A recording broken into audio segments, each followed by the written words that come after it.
রব্বানা যালামনা বলেন রব্বানা যালামনা আনফুসানা ওয়া ইন লাম তাগফির লানা ওয়া তারহামনা লানাকুনান্না মিনাল খাসিরিন বলে বলে মসজিদে কেঁদেছো, আসরের নামাজ পড়ে কেঁদেছো, যোহরের নামাজ পড়ে কেঁদেছো, মাগরিবের পড়ে কেঁদেছো, এশার নামাজ পড়ে কেঁদেছো। এ বান্দা, নামাজের মুসল্লা যখন বসে যাও, আমি আল্লাহকে তোমরা বারবার বলো, আল্লাহ গো আমার গুনাহ মাফ করে দাও। তারপরও আমি তোমাদের গুনাহ মাফ করে নিই। তারপরও তোমরা নিশি রাত্রে মানুষ যখন ঘুমে যায়, তোমার বিবি যখন ঘুম যায়, তোমার ছেলে যখন ঘুম যায়, তুমি নিশি রাত্রে ঠান্ডা পানি দিয়ে ওযু বানিয়ে নামাজের মুসল্লায় বসে তুমি আবার যখন ডাক দাও, রব্বুল আলামিন, পৃথিবীর কোনো মানুষ আমার গুনাহ সম্পর্কে জানে না, তুমি আমার গুনাহ সম্পর্কে জানো। আমি এমন গুনাহ করেছি আমার বিবি জানে না, বিবি গুনাহ করেছে আমি জানি না। আল্লাহ তুমি সব কিচ্ছু জানো, হে আমার প্রভু তুমি আমাকে মাফ করে দাও।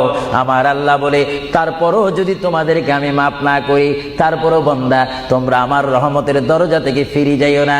আমি তোমাদেরকে হুকুম দিচ্ছি, ওয়ালাউ আন্নাহুম ইয যালামু আনফুসাহুম জাউকা, বান্দারে যদি গুনাহ করে ফেলো, আমার রহমত থেকে মুখ ফিরিয়ে তুমি চলে যাইও না।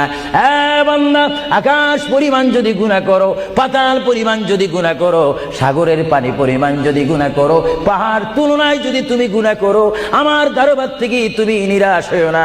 বান্দা, আমি তোমাকে একটি রাস্তা বাতাই দিচ্ছি, একটি পথ তোমাকে আমি দেখাই দিচ্ছি। সেই পথটি কোন পথ তোমরা জানো?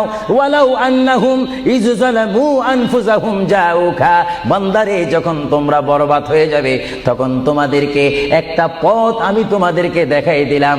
সেই পথটির